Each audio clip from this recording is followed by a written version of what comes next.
Oke, bismillahirrahmanirrahim. Assalamualaikum warahmatullahi wabarakatuh. Warahmatullahi wabarakatuh. Oke, sebelumnya suara saya terdengar jelas kan ya? Jelas enggak? Oh, jelas. Oke. Oke, pertama-tama alhamdulillahirrahmanirrahim kita dipertemukan kembali ya. Setelah sekian bulan ini berangkat udah nggak ngadain webinar lagi gitu. Terus alhamdulillah di bulan Juli ini kita kembali ngadain. Dan pemateri kali ini itu Mutia Dewi. Beliau alumni astronomi ITB S1 S2-nya di astronomi ITB ya. Fast track kan kalau nggak salah ya. Bukan pastek sih, Kak. Oh, itu nggak fast track ya? Enggak. Oh, oke. Okay. Soalnya kayak langsung lulus gitu, langsung kuliah lagi gitu. Jadi saya kira fast track. Soalnya kan Bukan. angkatan-angkatan bawah tuh banyak ya yang ambil fast track gitu. Iya. Oke. Okay. Dan materi kali ini gitu ya, diskusi lah, kita diskusi kali ini itu tentang Islam dan astronomi, peran seorang muslimah. Jadi kayak bagaimana sih, ini menarik sih sebenarnya tentang pembahasan ini, bagaimana kita ya seorang perempuan, seorang muslimah, ketika kita istilahnya peran kita ini dalam integrasi ilmu, yaitu antara Islam dengan astronomi gitu. Tentu sih sebagai kita seorang muslim pasti kita perlu istilahnya membanggakan apa yang menjadi identitas kita gitu, dari kita sebagai seorang muslimah, dari identitas kita gitu. Misalnya dari background kita mungkin science dan backgroundnya adalah astronomi, ya kita sebagai seorang astronom gitu kan. Nah, tanpa panjang lebar, oh iya, profil singkat ya tentang Mutia Dewi. Beliau sekarang ini menjadi masih, sebentar maaf. Oke, jadi Mutia Dewi saat ini menjadi asisten riset di program studi astronomi ITB. Dan kemudian kalau nggak salah beberapa udah merintis ya tentang kayak platform tentang media dan astronomi, yaitu Astronomi NU.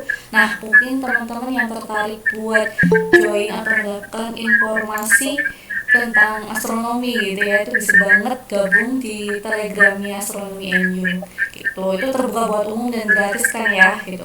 Nah, detailnya mungkin teman-teman Ya. bisa cek di Instagramnya Astronomi NU gitu. Selain itu juga merintis tentang salam semesta, jadi kayak platform pelatihan tentang olimpiade astronomi. Terus juga bikinnya kayak astromarket, jadi kayak istilahnya merchandise gitu tentang astronomi gitu. Nah, mungkin tanpa panjang lebar, mungkin kita langsung berikan kesempatan ya kepada Mutia Dewi untuk diskusi malam ini gitu. Silahkan ya Mutia Dewi. Oke, Kak. Kanto, terima kasih banyak. Ini saya izin share screen dulu ya. Oke, iya.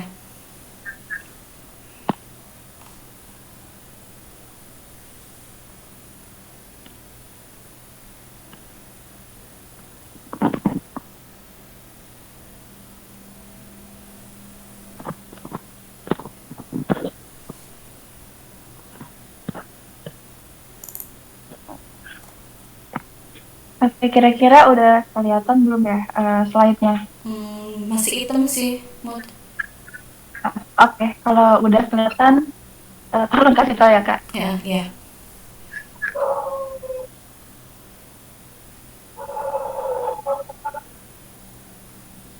Ini slide-nya emang hitam aja atau gimana?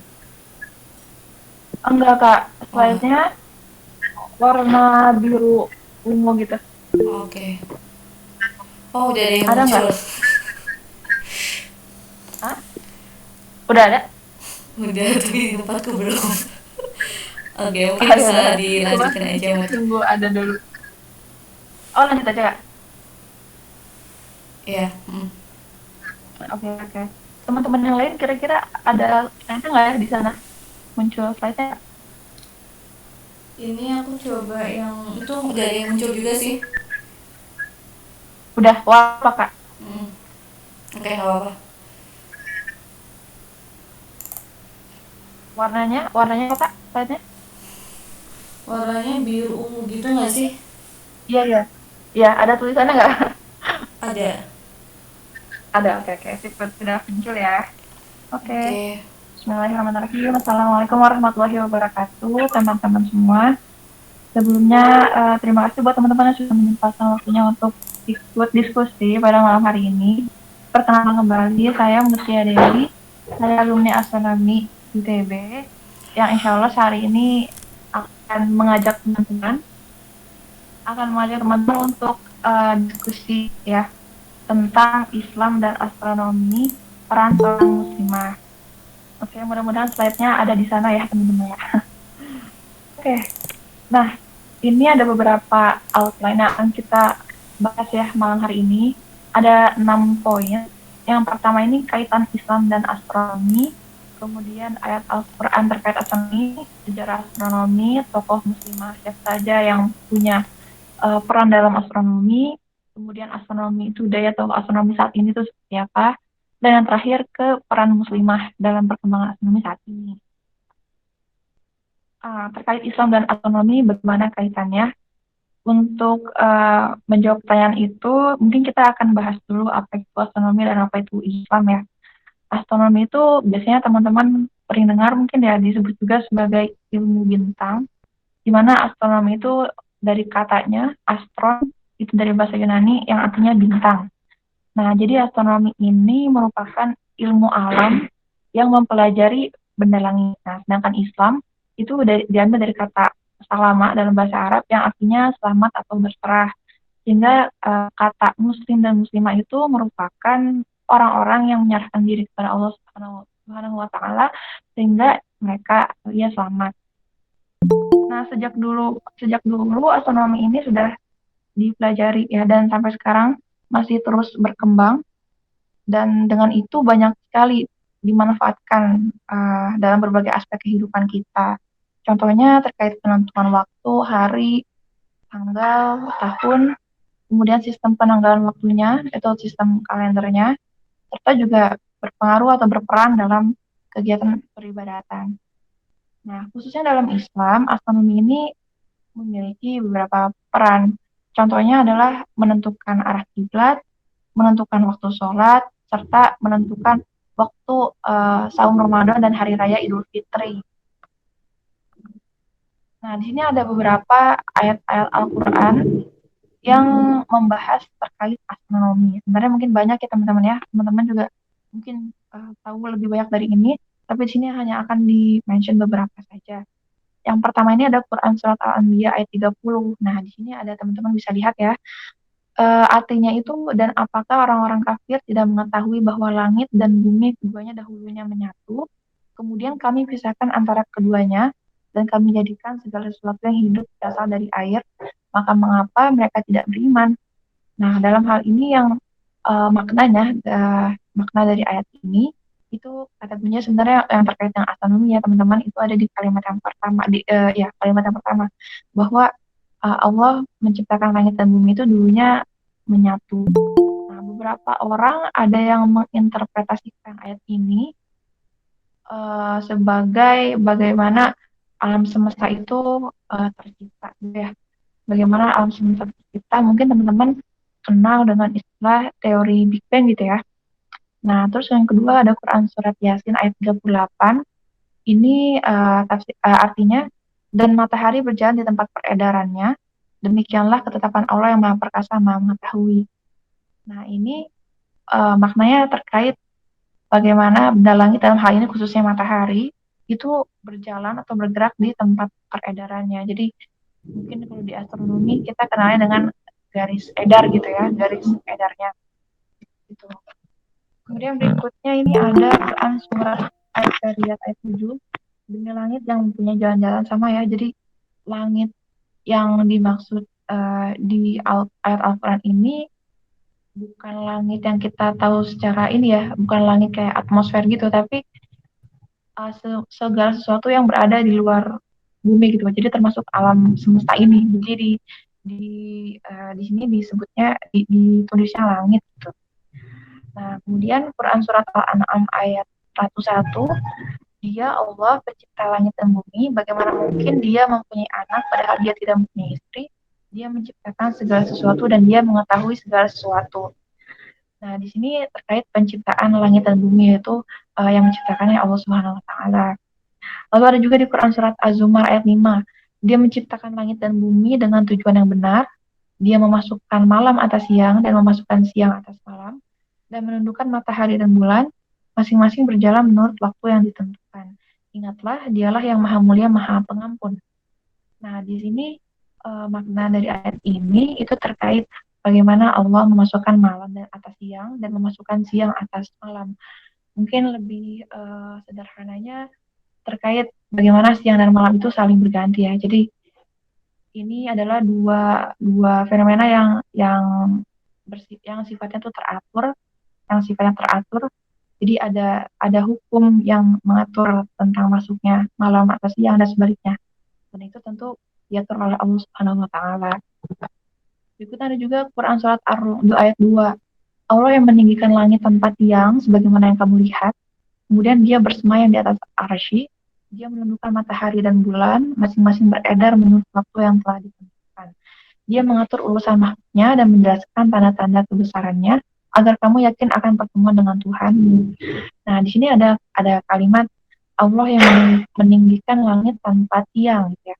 Mungkin ini interpretasinya ternyata berbeda ya antara Allah dan kita, gitu ya, untuk membangun sesuatu. Misalnya kalau kita membangun sesuatu, meninggikan sesuatu pasti menggunakan tiang gitu ya, penyangga gitu. Sedangkan Allah Subhanahu wa taala tidak menggunakan tiang gitu, meninggikan langit tanpa tiang. Jadi ini menunjukkan kebesaran Allah gitu. Nah, kemudian untuk yang berikutnya ada Quran surat Al-Mulk ayat 17. Atau sudah merasa amankah kamu bahwa dia yang di langit tidak akan mengirimkan badai yang berbatu kepadamu, namun kalau kamu akan mengetahui bagaimana akibat mendustakan peringatanku. Nah, di sini ada kalimat badai yang berbatu ya. Beberapa orang ini mau menginterpretasikan ayat ini seperti badai meteor gitu teman-teman. Mungkin teman-teman sering dengarnya badai hujan meteor gitu ya. Meteor itu kan salah satu komponen adalah batuan gitu ya. Nah, kemudian yang akan dimention ya, Quran surat Al-Hijr ayat 16, dan sungguh kami telah menciptakan gugusan bintang di langit dan menjadikannya terasa indah bagi orang yang memandang. Nah, di sini ada kata gugusan bintang di langit ya. Mungkin di astronomi juga teman-teman ada yang pernah belajar tentang gugus bintang, itu juga itu eksplisit sih ada di dalam apa namanya materi di dalam astronomi. Nah, kemudian yang terakhir ada Quran surat Al-Buruj ayat 1, demi langit yang mempunyai gugusan bintang. Jadi sama ya kayak yang tadi gitu. Nah, itu beberapa ayat Al-Quran yang menjelaskan terkait astronomi teman-teman ya. Sebenarnya masih banyak lagi, tapi mungkin teman-teman bisa eksplor juga di lain waktu gitu ya. Nah, kita langsung next dulu aja ke sejarah astronomi. Nah, ini sejarah astronomi. Jadi, bagaimana astronomi itu berkembang dari waktu ke waktu. Sebenarnya sejarah astronomi ini cukup ya kompleks, cukup kompleks ya. Tapi di sini hanya akan di mention beberapa saja. Jadi saya di sini bagi dalam 10 apa ya periode gitu ya mungkin. Yang pertama ada Pitagoras ya. Pitagoras. Jadi pada tahun 1000 sebelum Masehi, Pitagoras itu mengusulkan gagasannya gitu ya bahwa bumi itu bulat dan dia ada di pusat alam semesta letaknya gitu ya. Nah, pada saat itu sebenarnya untuk yang beberapa nomor di sini sifatnya filsafat ya teman-teman. Jadi belum ada pengamatan saintifik terkait munculnya gagasan yang disampaikan oleh orang-orang ini gitu. Nah, kemudian 500 tahun berikutnya atau tepatnya 500 sebelum Masehi ada tokoh yang bernama Anaximander. Anaximander ini sebenarnya cukup bertolak belakang dengan gagasan yang disampaikan oleh Pythagoras. Jadi Anaximander ini percaya bahwa bumi itu datar ya teman-teman ya. Namun dia belum bisa membuktikan bagaimana bumi itu datar gitu. Jadi masih berupa gagasan saja. Nah, kemudian pada 300 tahun sebelum Masehi, Aristoteles itu punya gagasan juga. Beliau itu percaya bahwa bumi itu ada di pusat tata surya ya. Jadi bumi ada di pusat tata surya dan objek-objek lain itu mengitarinya atau mengorbitinya. Nah, kemudian pada tahun 1110 sebelum Masehi, Ptolemeus itu eh, menotis atau menyadari bahwa beberapa observasinya itu ternyata tidak fit ya dengan gagasan atau ide dari Aristoteles itu. Kemudian Ptolemies itu mengusulkan ide terkait epicycle. Jadi karena tadi sebelumnya Aristoteles itu bilang bahwa bumi itu ada di pusat tata surya, ternyata dalam pengamatan Ptolemies beberapa observasi tidak fit, maka Ptolemies menambahkan semacam komponen gitu ya di dalam idenya. Bisa dibilang kayak gimana caranya biar idenya Aristoteles itu mungkin fit gitu. Nah jadinya ditambahkanlah dia mengusulkan yang namanya epicycle. Epicycle itu yang ada di dalam lingkaran besar, maksudnya karena uh, beberapa observasinya itu menjelaskan adanya grade ya. Itu adalah gerak yang arahnya berkebalikannya dengan gerak apa namanya gerak revolusi planet yang lain. Jadinya Ptolemies itu menambahkan epicycle atau lingkaran kecil. Nah, dengan lingkaran kecil itu memungkinkan terjadinya retrograde gitu ya dari planet-planet di tata surya gitu. Nah, kemudian pada 1543 Masehi, Nicolaus Copernicus mempunyai gagasan yang jauh berbeda dengan empat gagasan sebelumnya. Jadi Nicolaus Copernicus itu mengusulkan apa namanya ide tentang heliosentris gitu ya. Jadi yang ada di pusat itu bukan bumi melainkan matahari gitu ya. Jadi matahari ada di pusat tata surya. Nah, kemudian pada 1594 Masehi, Galileo Galilei ini menemukan adanya satelit-satelit alami dari Jupiter atau biasanya kita kenal dengan satelit Galileo.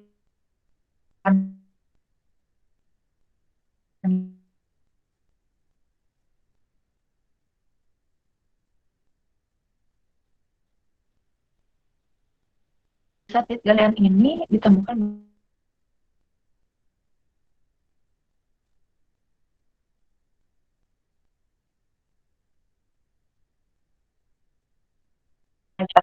dari hal ini kita bisa tahu bahwa benda yang lebih kecil itu mencari benda yang lebih besar. Temuan dari Galileo Galilei ternyata yang mendukung ide dari Copernicus, di mana matahari itu ada di pusat bukan bumi. Jadi matahari yang misalnya jauh sekali dari planet-planet yang mencarinya itu ada di pusat tata surya gitu ya. Jadi Galileo Galilei ini juga merupakan seorang yang memberikan kontribusi besar dalam perkembangan desain teleskop. Nah, berikutnya ada Johannes Kepler. Johannes Kepler ini pada tahun 1600 Masehi, beliau ini mengusulkan tiga hukum gerak ya, yang dikenal dengan hukum Kepler 1, 2, dan 3. Jadi ini hukum gerak planet surya dan orbitnya itu ditemukan bahwa orbitnya itu adalah elipse ya. Ini yang jadi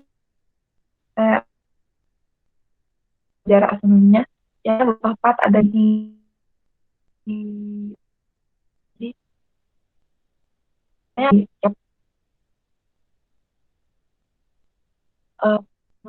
Kubre itu dia berjarak yang bulan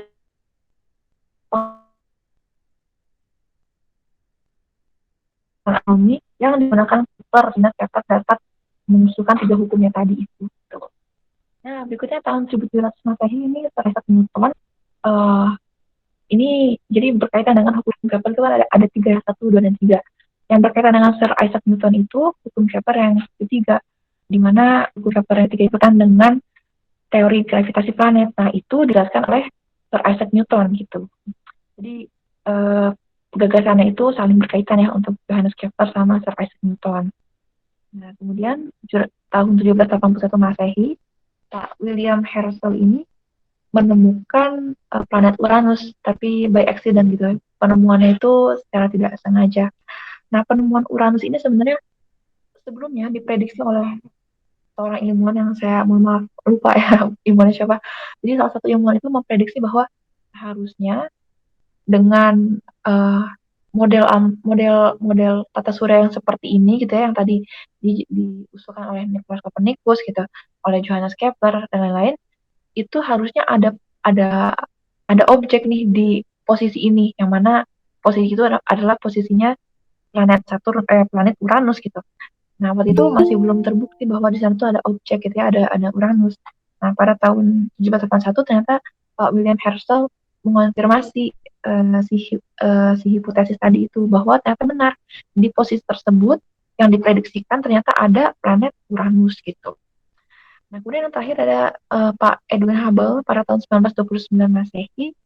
Beliau ini menemukan bahwa alam semesta kita itu ternyata mengembang gitu ya. Nah, mungkin ini singkat sejarah astronomi seperti itu ya teman-teman ya. Setelahnya mungkin juga sekarang banyak kita telah ketahui bahwa alam semesta itu ternyata bukan hanya mengembang tapi juga mengembang dipercepat gitu ya. Jadi ini sebenarnya sejarahnya belum selesai. Jadi teman-teman mungkin bisa uh, explore lebih lanjut gitu ya tentang sejarah astronomi ini buat teman-teman tertarik.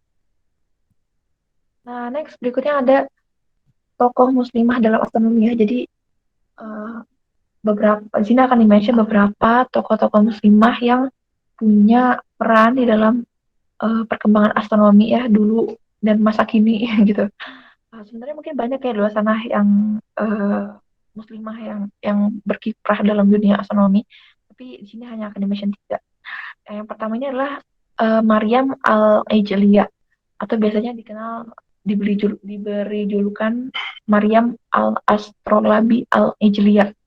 Jadi Maryam Al-Ijliyah ini merupakan seorang perempuan, seorang muslimah yang uh, beliau ini menemukan astrolab ya. Astrolab itu adalah alat yang digunakan untuk menentukan posisi benda langit gitu ya, atau juga bisa menentukan waktu lokal gitu ya, atau local time gitu ya. Misalnya kayak local time itu WIB misalnya waktu Indonesia Barat. Nah, itu bisa ditentukan oleh astrolab ini. Jadi beliau ini mendesain alat untuk menentukan posisi benda langit dan menentukan waktu lokal di suatu tempat gitu.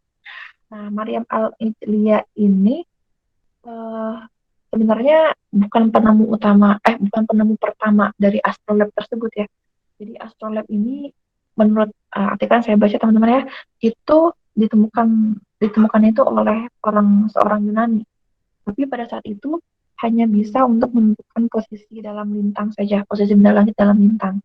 Nah, Maryam Al-Ijliyah ini seperti bring bring astrolabe to the next level gitu. Jadi kayak mengenhance uh, apa ability dari si astrolabe ini lebih lebih canggih lagi gitu lah ya.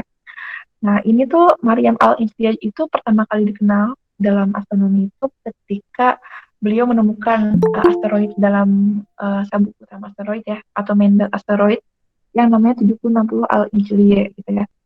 Nah, jadi Maryam Al-Ijliyah ini dengan astrolabnya ternyata bisa membantu banyak pengamatan atau banyak kita bisa tahu banyak informasi dari benda langit. Contohnya itu adalah posisi benda langit dan waktu lokal dari desain astrolabnya Maryam Al-Ijliyah. Jadi, Masya Allah keren banget ya teman-teman ya. Nah, ini uh, foto dari Maryam Al-Ijliyah dan astrolabnya. Ini saya kutip dari sini ya teman-teman ya, sumbernya ada di bawah situ. Nah, kemudian berikutnya ini ada juga Aisyah binti Abu Bakar. Jadi, mungkin teman-teman sudah banyak tahu ya bahwa Aisyah ini terkenal akan kecerdasannya, kecendekiawannya. Aisyah ini juga tidak hanya ahli dalam mungkin astronomi, tapi juga dalam hal-hal lain, dalam politik, dalam kesehatan, gitu ya, kedokteran, seperti itu.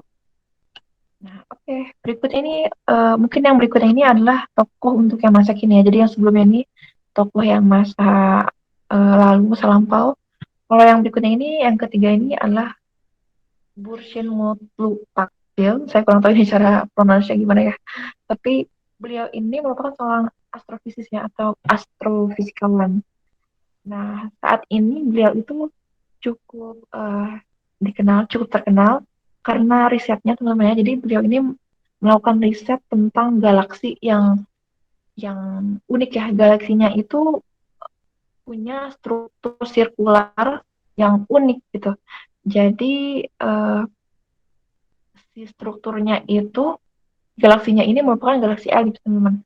Galaksi elipsnya itu punya cincin ganda gitu. Jadi ini merupakan jadi Bursin ini merupakan seorang uh, apa ya bisa bilang pionir gitu ya, pionir dalam studi ini ya, dalam studi galaksi eliptikal cincin ganda ini ya.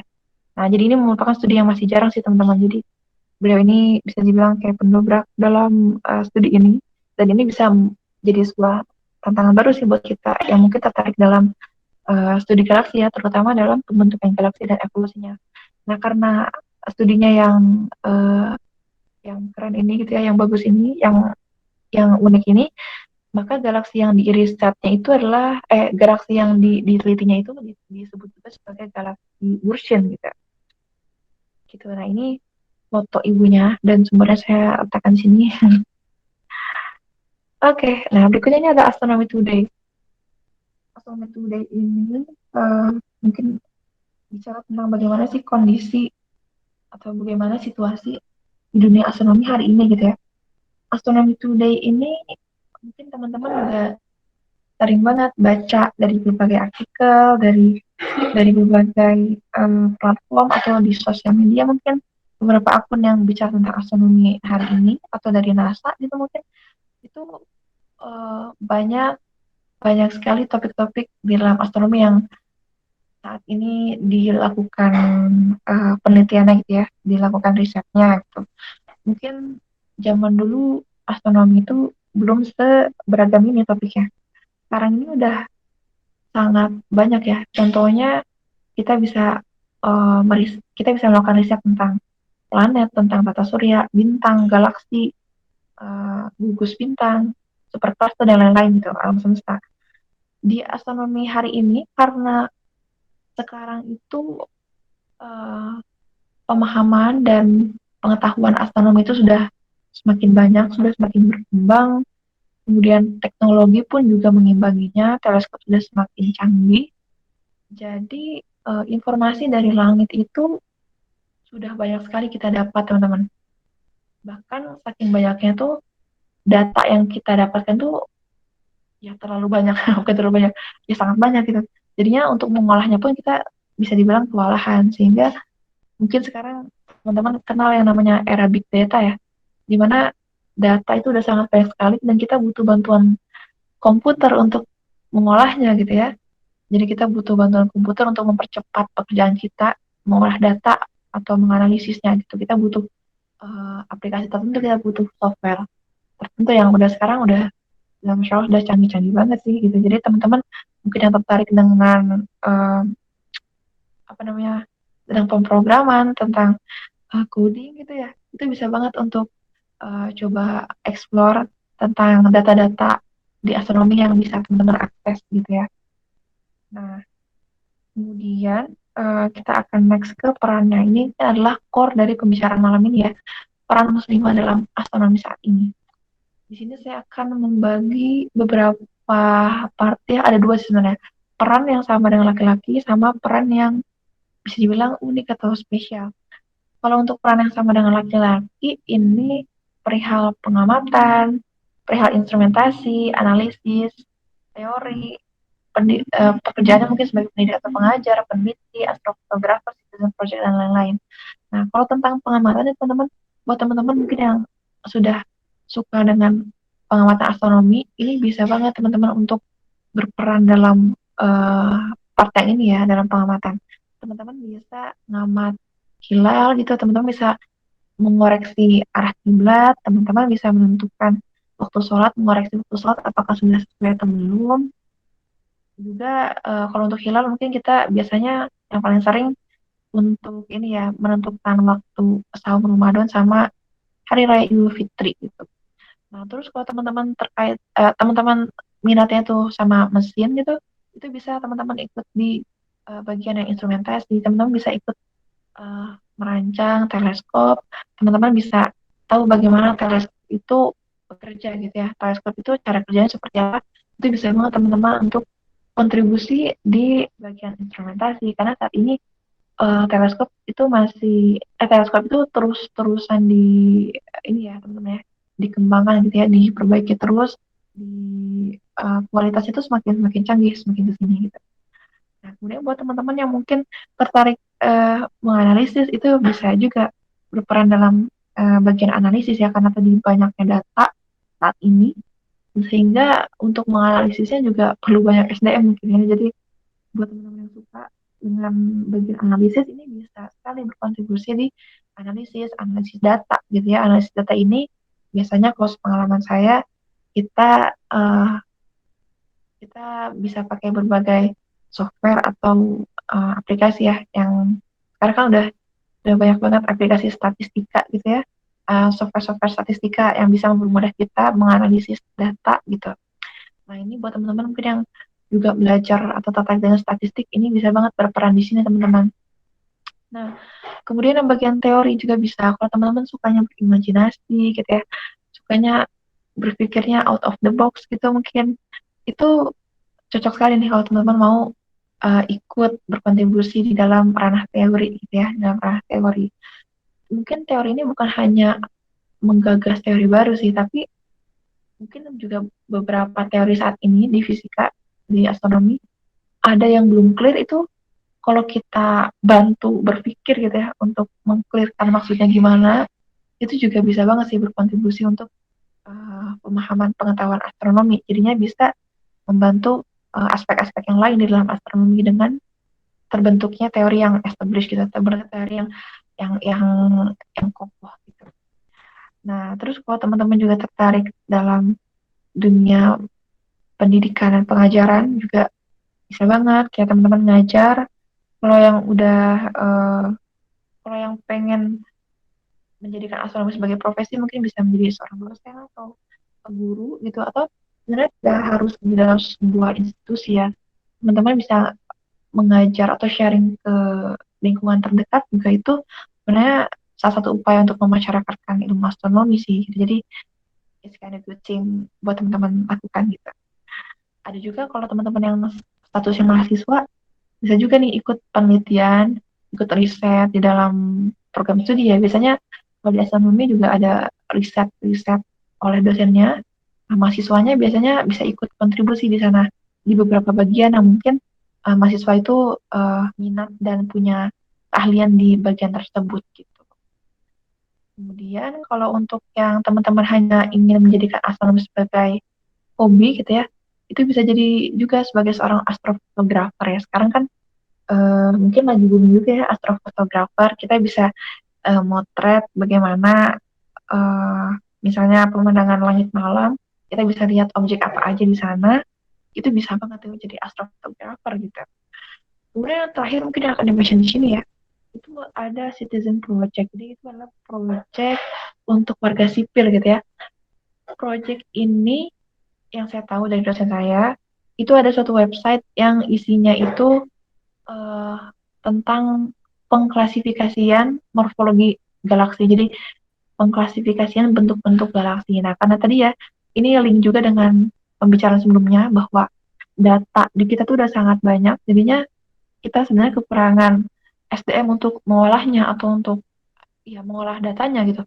Termasuk dalam hal ini mengklasifikasikan ini galaksi ini masuknya ke kategori apa gitu, apakah galaksi elips, apakah galaksi spiral. Nah, itu bisa dikerjakan oleh kita semua teman-teman, itu open for public gitu. Jadi ada websitenya, teman-teman bisa langsung akses dari manapun itu, dan baik internet aja tuh bisa teman-teman akses. Jadi itu bisa sangat membantu banget pekerjaan para saintis ya. Jadi kalau kita ikutan bisa sangat membantu banget gitu. Nah, kemudian yang akan disoroti berikutnya adalah peran yang bisa dibilang unik ya, mungkin ini khususnya untuk para muslimah ya dalam hal ini. Nah, kalau di sini saya mention ada dua, peran sebagai seorang ibu sama peran sebagai pengguna sosial media. Yang pertama, peran sebagai seorang ibu. Peran sebagai seorang ibu itu teman-teman mungkin juga buat yang udah ibu-ibu mungkin ngerasain ya, atau buat yang teman-teman sering tertarik dengan ini ya, apa namanya, psikologi seorang ibu, mungkin juga sering mungkin juga tahu beberapa pengetahuan tentang ini ya. Seorang ibu itu kan kita tahu bahwa beliau itu madrasah pertama dari anak-anaknya ya. Mungkin seorang ibu juga punya ikatan emosional yang lebih besar daripada seorang pria, daripada seorang bapak gitu, seorang ayah terhadap anak-anak gitu ya. Nah, dalam hal ini peran seorang ibu ini misalnya gini, kalau kita kita mau mengenalkan eh, kita ingin mengenalkan Tuhan, mengenalkan Allah kepada anak, itu mungkin setiap ibu punya punya caranya masing-masing ya. Tapi salah satu yang mungkin dalam hal ini terkait dengan astronomi ya teman-teman, kita bisa mengenalkan kepada anak-anak bahwa eh, misalnya bumi itu kecil, alam semesta itu besar, matahari itu besar misalnya gitu ya. Matahari itu sifatnya begini-begini begitu gitu. Itu bisa kita kasih tahu, bisa kita apa namanya ya, kita kita beri paham gitu kepada anak kita bahwa oh ternyata alam semesta ini besar, alam semesta ini ternyata ada yang mengatur, ternyata gerak matahari itu ternyata teratur ya, siang dan malam itu juga terjadi secara teratur, bulan juga mengitari bumi secara teratur setiap bulannya gitu. Ternyata ada yang mengaturnya ya, yaitu Allah Subhanahu Wa Taala. Jadi mungkin ini salah satu upaya seorang ibu untuk mengenalkan Allah kepada anaknya ya teman-teman ya, dengan karakteristik ibu yang sangat penyayang, yang sangat emosional gitu ya. Jadi penuh penuh kasih sayang, penuh pendekatannya mungkin akan lebih soft gitu ya daripada seorang ayah gitu. Jadi ini salah satu peran seorang muslimah yang bisa dibilang spesial gitu. Nah, berikutnya ini adalah peran sebagai pengguna sosial media. Nah, karena secara statistik jumlah penduduk di dunia ini lebih banyak itu perempuan atau ya perempuan, kita saat ini juga sudah sangat uh, apa ya, sudah sangat terbiasa dengan sosial media gitu ya, dengan sosial media. Nah, di sosial media ini mungkin ada positif ada negatifnya teman-teman ya. Setiap orang mungkin punya perspektifnya masing-masing. Nah, dalam hal ini karena perempuan itu atau muslimah itu termasuk dalam bagian yang paling besar menggunakan sosial media, mungkin akan jauh lebih baik jika kita bisa memanfaatkan platform tersebut dengan sebaik-baiknya ya. Dalam hal ini kalau kita bicara tentang astronomi, kita bisa teman-teman untuk saling share ya, saling berbagi info-info terkait astronomi dari yang tentunya sumber-sumber yang terpercaya tentang bagaimana astronomi hari ini, tentang bagaimana pemahaman tentang pemahaman materi-materi astronomi yang sederhana gitu, yang kita sering jumpai sehari-hari gitu. Karena kan saat ini masih banyak juga ya hoax-hoax tentang benda-benda langit yang tersebar di masyarakat gitu. Jadi mungkin kita sebagai muslimah bisa juga nih berperan dalam part yang ini, dalam bagian ini, dalam penggunaan sosial media gitu. Dalam penggunaan sosial media ini juga sebenarnya akan berkaitan dengan uh, seseorang yang berperan sebagai science communicator ya, komunikator sains gitu. Jadi bagaimana mengomunikasikan sains kepada publik. Komunikator sains ini ada yang sifatnya formal, mungkin ya di beberapa observatorium, juga di observatorium Buska itu juga ada uh, seseorang yang berperan sebagai komunikator astronomi, komunikator sains gitu. Tapi juga ada juga yang non formal sih teman-teman, kayak misalnya kita sharing biasa aja, chit chat biasa gitu sama teman atau sama keluarga atau sama lingkungan terdekat kita tentang info-info astronomi gitu. Ini juga bisa teman-teman lakukan, terutama kalau misalnya kita lihat dari karakteristik perempuan ya. Karakteristik perempuan itu kan sebagian besar mungkin ya sukanya tuh bercerita gitu ya, berbicara. Mungkin gak semua sih, tapi sebagian besar mungkin suka bercerita, mungkin cara menyampaikan sesuatu itu lebih lebih ngena gitu ya daripada mungkin laki-laki gitu ya. Nah, jadi karena karakteristik yang unik tersebut, mungkin kita bisa memaksimalkan teman-teman nih, kita sebagai muslimah bisa memaksimalkan karakteristik kita ini di dalam perkembangan astronomi saat ini, yaitu sebagai science communicator gitu. Nah, oke, itu aja teman-teman. Ini beberapa dasar pustaka yang saya gunakan dalam membuat penyampaian ini. Ya, oke, itu aja teman-teman. Nah, mungkin saya kembalikan ke moderator ya, ke Kak Kansa. Jika ada pertanyaan mungkin bisa disampaikan atau ditampung dulu ke moderator. Oke, terima kasih teman-teman. Terima kasih Kak Kansa. Oke, makasih Mutia atas materinya yang luar biasa ya. Dan tadi yang seperti yang disampaikan Mutia kan, salah satu peran, bukan salah satu ya, peran itu dibagi menjadi dua gitu ya, peran yang setara dengan laki-laki dengan peran yang spesial. Nah, uniknya adalah peran muslimah ini tuh tidak hanya ditunjukkan bahwa background kita tuh sebagai apa gitu kan. Karena astronomi sendiri ini agak unik ya, karena di astronomi sendiri ada astronomi profesional, mereka yang belajar tentang astronomi, berbuat penelitian dengan astronomi. Ada juga astronomi, eh, apa namanya, kok aku tiba-tiba lupa namanya. Astronomi apa, komunitas tuh kok, Amatir Kak, oh amatir ya bukan? ya, astronomi amatir, maaf. Nah, astronomi amatir, nah ini tuh juga bisa banyak banget, bahkan di Indonesia sendiri tuh komunitas-komunitas di daerah gitu biasanya tuh punya astronomi amatirnya, dan mereka juga punya peranan penting kalau boleh dikatakan terhadap istilahnya komunikasi astronomi atau mensosialisasikan astronomi ke masyarakat. Nah ini sih menurut saya yang, wah, peran ini juga penting buat kita semua gitu. Bahkan banyak juga sih, banyak orang yang backgroundnya bukan astronomi tapi dia cinta banget sama langit, suka banget sama ngeliat, namanya liatin langit. Oh iya, ini ada bintang Sirius, oh ini ada bintang Altair, gitu-gitu. Dan ini apa ya, rasa cinta ini pun juga mungkin bisa di apa, bisa lebih gitu ya, dari cuma hanya kita cuma suka sama langit aja gitu. Nah mungkin buat teman-teman yang ada yang pertanyaan atau mau di sharingkan itu, silahkan banget gitu.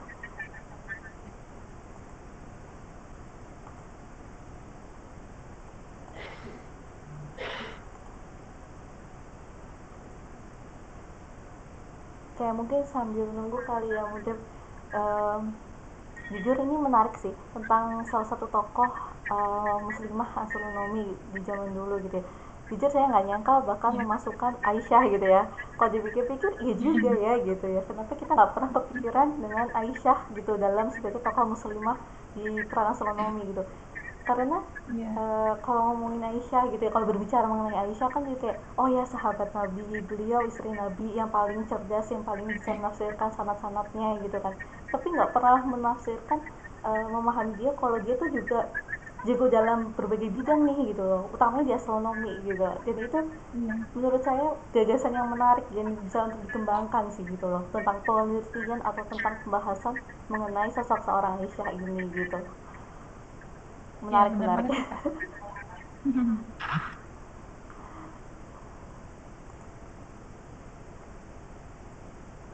Oke, mungkin ada yang mau bertanya atau mau di-sharingkan tuh boleh banget gitu, tentang gimana sih kalau misalnya peran yang lebih, istilahnya lebih lebih aksi, lebih nyata gitu loh, gitu, sebagai seorang muslimah atau sebagai seorang, ya, seorang pembelajar lah ya, kan kita semua di sini tuh kan seorang pembelajar gitu. Iya. Itu boleh banget.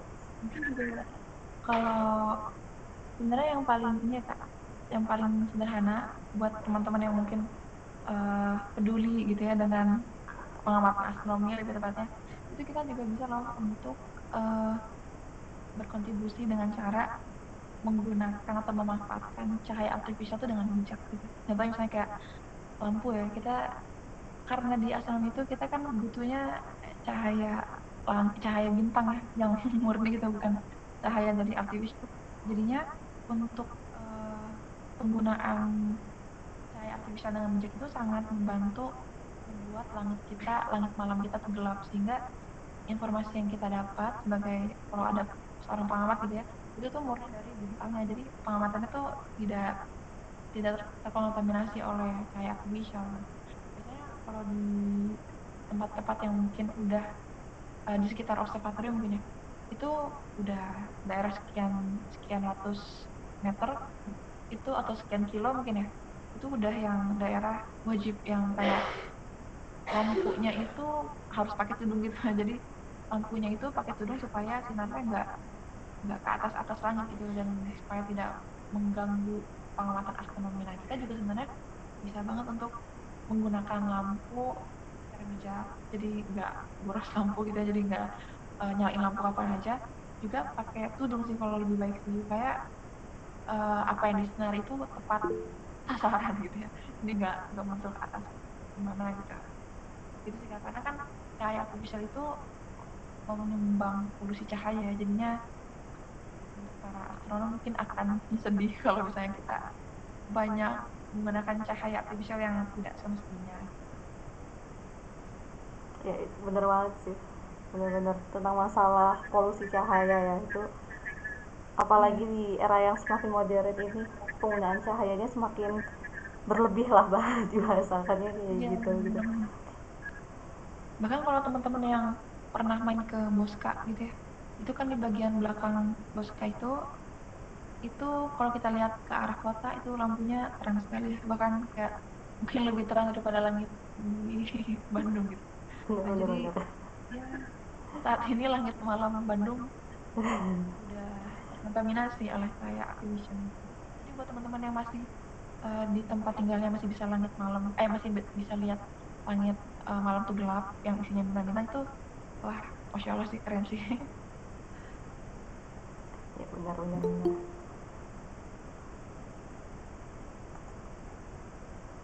Jadi bintang yang di langit berubah menjadi bintang di darat ya semenjak Bintang di darat, bisa jadi, bisa polusi jadi. polusi cahaya itu.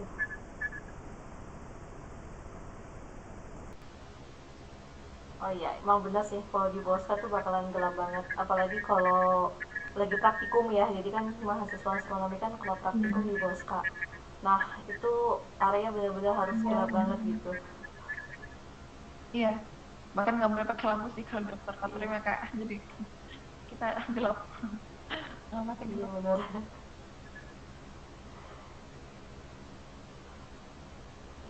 Oh ya kak, Mungkin boleh apa sekalian lagi? ini nggak kak, promosi? Gimana Mut? Boleh sekalian promosi nggak kak? Oh boleh boleh boleh. Boleh ya. Boleh Nah teman-teman, banget. kalau misalnya teman-teman di sini ada yang tertarik sama diskusi astronomi ini, teman-teman bisa ikut diskusi astronomi NU. Jadi teman-teman bisa coba cek Instagramnya @astronomy.n.u. Itu kita sebenarnya itu udah berjalan 1 tahun yang lalu ya, sejak 1 tahun yang lalu. Itu diskusinya tentang topik-topik di astronomi. Jadi kita sharing sih, sharing. Saya biasanya yang membuka diskusinya. Nanti teman-teman bisa saling mengutarakan apakah ada pertanyaan atau ada pengetahuan atau ada isu yang lagi hangat saat ini gitu. Itu biasanya didiskusikan di grup. Awalnya di grup WA tapi pindah ke Telegram. Jadi teman-teman sebelum meeting saja langsung cek ke Instagram ya. Oke, makasih Kak. Oke sih, terima kasih. Pokoknya jangan lupa ya teman-teman kalau tertarik langsung join. Oke, ini ada Iya. pertanyaan nih. BTW ini Iya. Mutia, tapi pakai akunnya suaminya. Jadi namanya Iya. Oh ya. pakai akun Fargiza Oke. Mulki, tapi namanya sebenarnya Oke. Mutia. Oke, nggak apa-apa Nor. Infonya lagi Eh, rusuh Kak. Ntar takutnya dikiranya Mutia ganti nama gitu. Oh iya. Iya, iya. Oke, nggak apa-apa Nor. Oke, nih maaf nanya nih kalau mau manfaatin fasilitas pengamatan pakai teleskop selain di Bioskop, bisa di mana ya? Makasih. Maaf Kak, keputus Kak. Gimana? Boleh diulang Kak? Oke, Terputus Kak tadi sinyalnya. kalau mau manfaatin fasilitas pengamatan pakai teleskop, selain di Bosca bisa di mana ya? Makasih gitu. Oh, pengamatan menggunakan teleskop ya. Ya, Sebenarnya kalau misalnya teleskop itu yang paling normal kan biasanya di observatorium dan di Bosca. Tapi kalau misalnya teman-teman mau ngamat, itu setahu saya sih kalau di Bandung di Bosca aja ya observatoriumnya, atau ada mungkin di kalau di prodi astronomi di ITB juga ada sih teleskop, tapi itu bukan untuk umum sih setahu saya. Nah, teman-teman juga bisa, kalau ini teman-teman, kalau di ITB itu kan ada himpunan mahasiswa astronomi ya, himpunan anak Himastron biasanya disingkatnya. Himastron itu kalau misalnya ada fenomena gerhana, itu suka lama tuh di area publik gitu, dan itu bisa suka pakai teleskop. Nah, teman-teman bisa banget tuh coba kalau misalnya ada event-event kayak gitu, bisa ikut datang ke lokasinya, terutama kalau di Bandung ya. Kalau di Bandung itu bisa datang ke tempat pengamatannya teman-teman Himastron.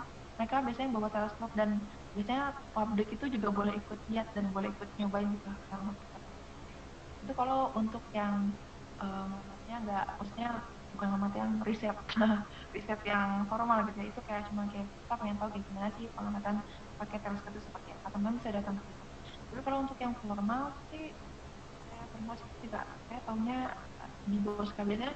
Kalau di luar negeri, itu teman-teman juga bisa. Oh iya, saya jadi ingat ini, kalau di luar negeri itu kan ada beberapa observatorium juga ya teman-teman ya, yang membuka open for proposal gitu. Jadi kalau teman-teman pengen ngambil suatu objek, teman-teman tuh harus bikin dulu proposalnya, kayak eh, rencana pengamatan kayak apa, teman-teman mau ngamat apa, kapan, tanggal berapa, jam berapa, ngamatnya berapa lama, pakai teleskop apa, speknya kayak gimana, kayak gitu-gitu lah, pokoknya rinciannya seperti apa. Nanti dikirim eh, ke website si observatorium tersebut.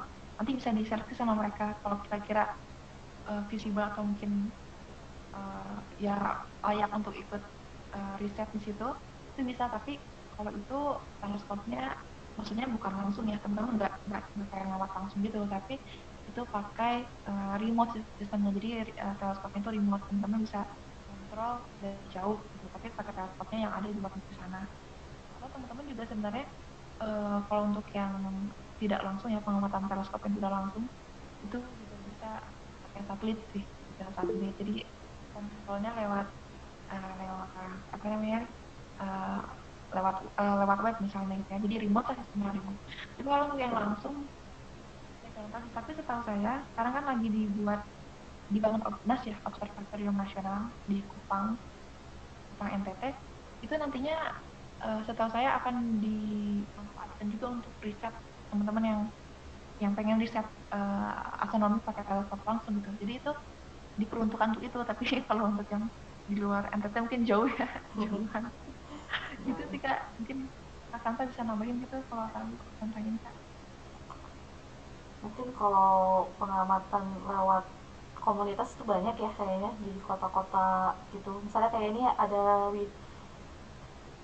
kayak mungkin kayak di Jakarta mungkin kayak bisa di planetarium, di situ juga ada komunitasnya gitu. Tapi kayaknya semenjak pandemi kayak gini, pengamatan kayak gitu kayaknya udah nggak open gitu ya gitu. Jadi kayak palingnya internal, dan itu pun nggak tahu ada atau enggak gitu. Itu aja sih paling. Oh ya, paling kalau yang observatorium kurang tahu juga sih update terbarunya yang dari ITERA. Jadi kan ITERA itu punya ada prodi yang sains dan keantariksaan, kalau nggak salah sains planet dan keantariksaan prodinya. Nah di situ tuh juga kalau nggak salah akan dibangun observatorium, tapi kurang tahu update terbarunya gitu tentang mengenai observatorium tersebut gitu. Oke, ini sepertinya udah uh, keluar. Mungkin kita tunggu untuk bergabung kembali karena ini masih ada pertanyaan ya. Nah buat teman-teman kalau misalnya ada pertanyaan atau mau didiskusikan itu bisa banget, bisa lewat kolom chat atau bisa langsung ya di audionya gitu. Udah kedengeran nggak suaranya?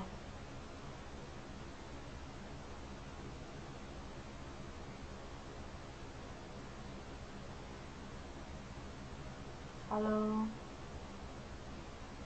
Oke, ini masih proses untuk menyambung.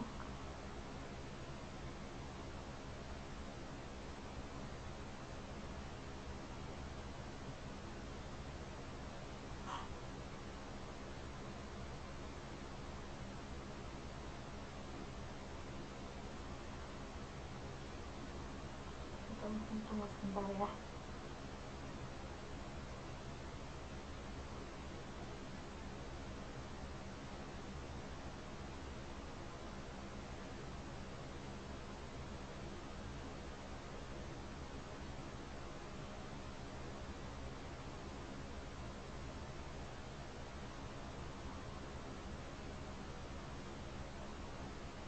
Oke. Kalau Mas tadi Ya nggak aku apa-apa. bilang. Oke, ini ada pertanyaan dari Oke. Yesi Sopariah. Assalamualaikum Kak, izin bertanya. Mutia kan lulusan astronomi ITB yang pastinya sudah sangat berpengalaman di lapangan gitu. Nah, kira-kira selama praktek ke lapangan itu apakah ada tantangan tersendiri bagi teteh yang seorang muslimah, mengingat astro itu kan mayoritas peminatnya laki-laki ya. Sebelumnya makasih Kak. Kak, maaf Kak, tadi kepotong Kak pas bagian selama itu apakah ada apa? Oke. Selama pengalaman selama di lapangan? Oh iya. Nah, kira-kira selama praktek ke lapangan itu apakah ada tantangan tersendiri bagi teteh yang seorang muslimah, mengingat astro itu kan mayoritas peminatnya laki-laki. Jadi kayak tantangan, eh, kalau misalnya Mutia ada tantangan gak sih selama ketika ngelakuin praktikum di lapangan gitu tentang astronomi itu, karena kan peminatnya kebanyakan laki-laki ya Oh, gitu. iya, iya, iya, iya. Oke, oke. Ya, terima kasih untuk pertanyaannya. Mas juga Kak kan Kak untuk eh, bacainnya. Iya. Jadi tantangan sebenarnya kalau buat saya sih ada banget ya. Ada banget sih. Karena kalau ngamat itu teman-teman, jadi kalau kita kan teman-teman astronomi biasanya ngamatnya di observatorium Bosca ya. Itu kalau ngamat itu kan kita malam-malam ya teman-teman. Itu eh, jadi karena di daerah terutama di Lembang ya, Bosca itu daerah dingin. Yang pertama tantangannya adalah tantangan cuaca sih. Cuacanya malam-malam di tempat yang dataran tinggi tuh dingin banget. Jadi kayak kalau kita mau ngamat harus badan tuh harus fit, harus harus dalam keadaan fit supaya kita nggak sakit sih setelah ngamat karena kan ngamat itu lama ya waktunya jadi kita makanya sebelum pengamatan itu kita harus bikin rencana pengamatan dulu supaya kita nggak ya tidak membuang waktu gitu untuk pengamatan itu jadi yang pertama tantangannya adalah cuaca gitu ya dingin. Nah, terus yang kedua mungkin ini lebih ke personal gitu ya kalau eh, pengamatan itu kita kita mengoperasikan teleskop ya. Kita mengoperasikan teleskop, kita harus tahu juga cara kerja teleskop, kita harus tahu juga komponen teleskop ini itu kayak gimana. Nah, mungkin tantangannya buat yang belum biasa itu assembly teleskop sih. Assembly teleskop atau merakit teleskopnya gitu. Karena merakit teleskopnya juga kita harus tahu caranya gimana, terus harus pokoknya banyak teknis-teknis yang harus kita pahami dan kita ketahui untuk merakit teleskop itu termasuk juga mereassembly jadi menyimpan kembali gitu kayak misalnya kayak merakit terus dicopot-copotinnya lagi itu juga harus tahu dan ya harus bisa sih mungkin menurut aku itu tantangan sih karena sebelumnya aku belum terbiasa amat ya jadi pas dapat pengamatan ya agak sedikit berjuang di bagian itu gitu terus apalagi ya tantangannya ngamat yang paling itu mungkin karena tadi dimensionnya banyak yang laki-laki yang ngamat ya. Ya itu sih yang pertama karena ngamat itu tergantung sih teman-teman kalau teman-teman ngamatnya eh, ngamatnya bintang itu pasti kan malam-malam ya. Tapi kalau misalnya ngamatnya matahari kan siang-siang jadi tergantung kalau khususnya kalau teman-teman ngamatnya tuh bintang itu kayak emang harus badan siap banget dan rencana udah matang jadinya nggak chaos gitu ngamatnya. Karena kan bisa jadi kalau misalnya malam itu pengamatan itu bisa jadi gagal atau ya kurang efektif kalau misalnya cuacanya mendung gitu atau kali hujan gitu. Bahkan kalau hujan kayak kita harus membatalkan pengamatan jadi kita ya harus gak jadi ngamatnya gitu karena kan nanti teleskopnya kehujanan gitu. Itu sih kecuali kalau teman-teman ngamatnya di meskipun teman-teman ngamatnya di ruangan gitu ya, saya teleskopnya tuh ada di dalam ruangan, tapi tetap aja karena cuacanya kalau hujan itu awan kan juga jadi tebal, jadi bintang atau objek langit yang mau kita amati nggak kelihatan teman-teman. Jadi kita tantangannya mungkin juga lebih ke cuaca ya, cuacanya apakah mendung atau enggak kira-kira kayak gitu. Itu sih Kak kalau menurut aku Kak.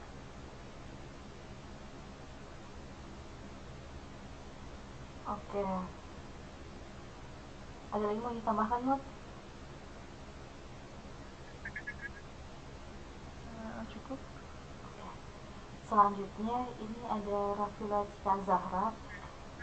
Ini mungkin lebih kepada eh, mungkin pernyataan dan minta mungkin bisa sharing kali ya.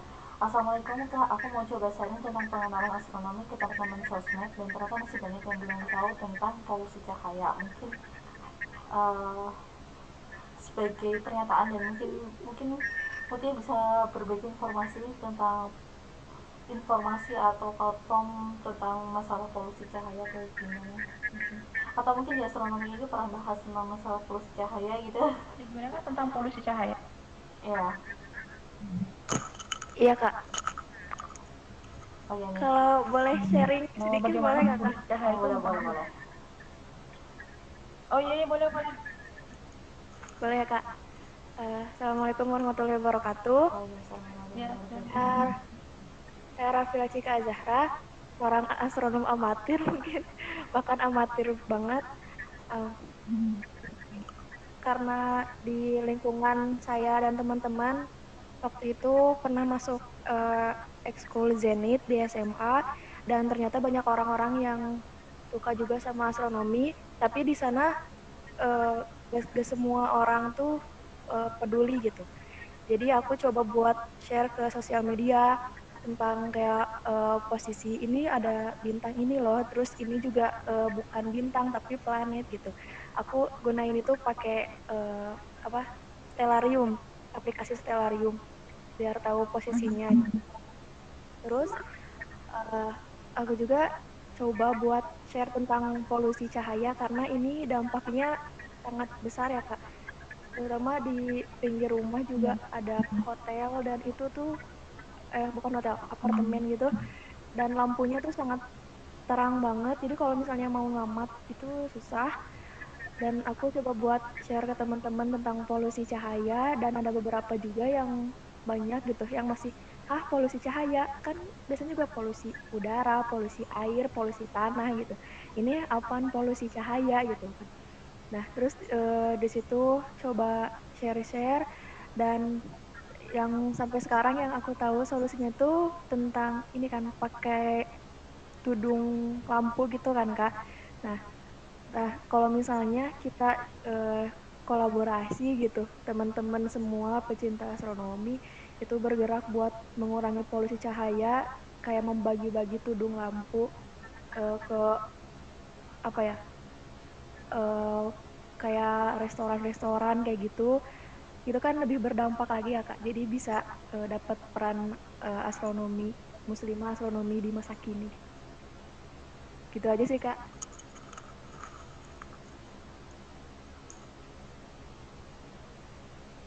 Oke, makasih Rafila atas sharingnya. Sebenarnya di sini saya ada beberapa part yang putus-putus ya, cuman kayaknya masih nangkep sih maksudnya.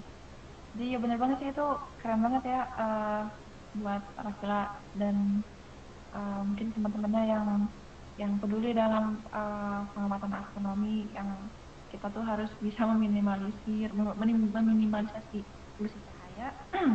Salah satunya dengan cara pakai tudung lampu gitu ya. Aduh, sorry. Nah, iya pakai tudung lampu dan tadi saya sempat dengar kayak Rafila sebelah rumahnya mungkin ada gedung-gedung besar apartemen gitu ya yang cahayanya itu juga cukup kemana-mana gitu ya. Itu kalau dipakai yang tudung yang tadi seperti Rafila bilang itu juga salah satu cara yang sebenarnya sangat sangat menjawab dari ini ya keluh kesah astronom gitu untuk meminimalisasi polusi cahaya tadi gitu. Jadi kalau misalnya dari kita sendiri bisa eh, ikut juga untuk mengupayakan itu, mungkin bebannya akan jauh lebih berkurang gitu ya. Jadi akan lebih cepat juga polusi cahaya itu berkurang gitu. Keren. Makasih Rafila sharingnya. Idenya menarik sih ya bagian tudung lampu. Ya sama-sama Kak. Kalau nggak Jadi salah bisa dari lebih Boska sendiri juga udah ngelakuin gituan sih, tapi mungkin masih ke daerah di sekitar Boska bagiin tudung lampu gitu, karena Boska sendiri memproduksi tudung lampu sendiri gitu. Gitu. Oh ya Kak, itu untuk tudung lampunya emang ada syaratnya atau gimana? Kalau syarat mungkin bentuknya kali ya Mutia ya. Oh, tudung lampu. Iya, iya. Jadi tudung lampu itu ada tiga jenis ya, Kak. Aku lupa sih berapa jenis. Aku lupa. Itu pelajaran asli itu ada. Dia ada yang cut off, ada yang semi cut off, sama ada yang fully cut off gitu ya, Oh ya. kalau nggak salah. Jadi kalau yang fully cut off itu dia benar-benar misalnya ini lampu ya, terus di tudungnya tuh gini nih, lurus gitu, tegak lurus sama si bidang lampunya, jadinya cahaya itu cuma nyorot ke bawah, tepat bawah, agak miring yang gitu. Itu semi cut off. Ada juga yang cut off mungkin yang yang nggak terlalu nutup gitu, jadinya kalau syarat syarat mungkin bukan syarat tapi lebih ke kategori.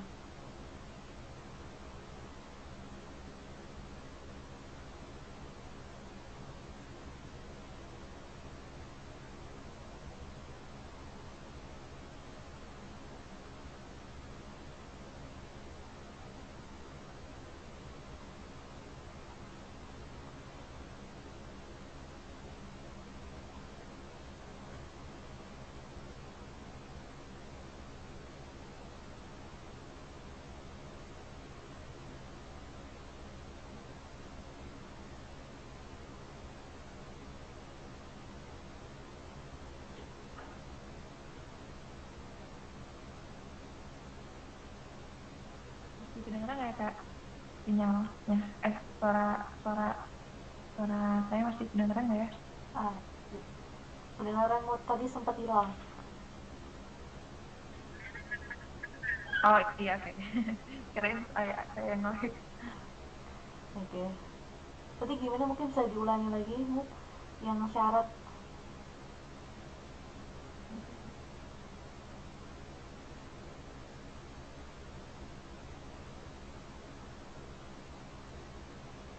Mut, mungkin bisa diulangi lagi tadi tentang mengenai syarat yang tudung lampu itu. Tadi soalnya sempat kepotong gitu.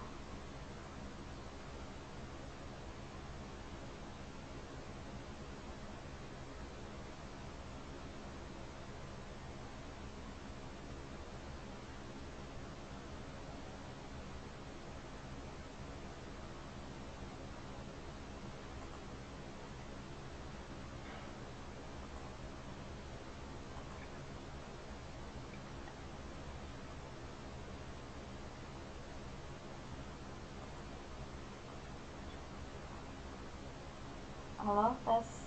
Apakah suara saya masih kedengaran ya?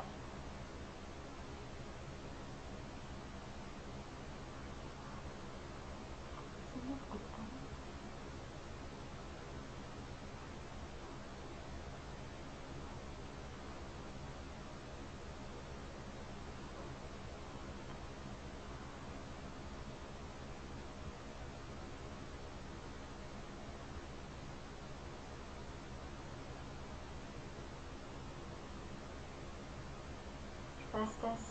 Halo kak, apakah kedengeran? Iya, oke oke. Oke, ada. Maaf Ya, ya kak, sinyal. sudah kedengaran lagi ya. Oke.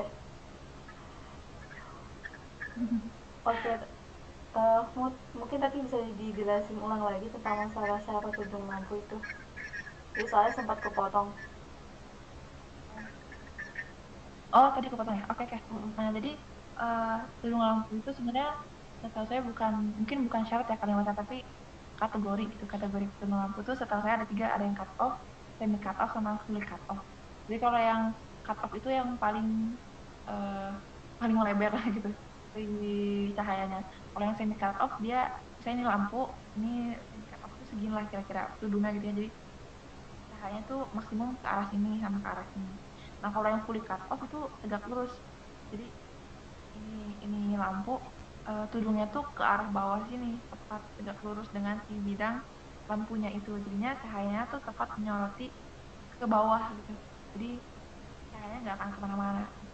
Nah, mungkin akan lebih baik kalau misalnya kita pakai yang fully cut off ya. Jadi yang fully cut off itu eh, cahaya pasti nggak akan ke atas. Cahaya hanya akan ngarahnya ke arah bawah, dan itu tepat menyinari apa yang pengen kita hindari gitu.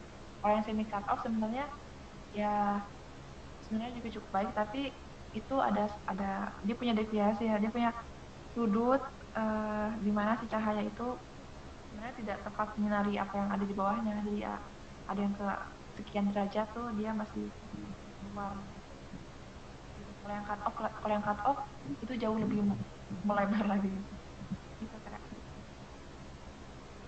Itu Kak Sila. Oke. Ya. Mungkin ada tanggapan dari teman-teman yang lain atau mau ditanyakan lagi gitu?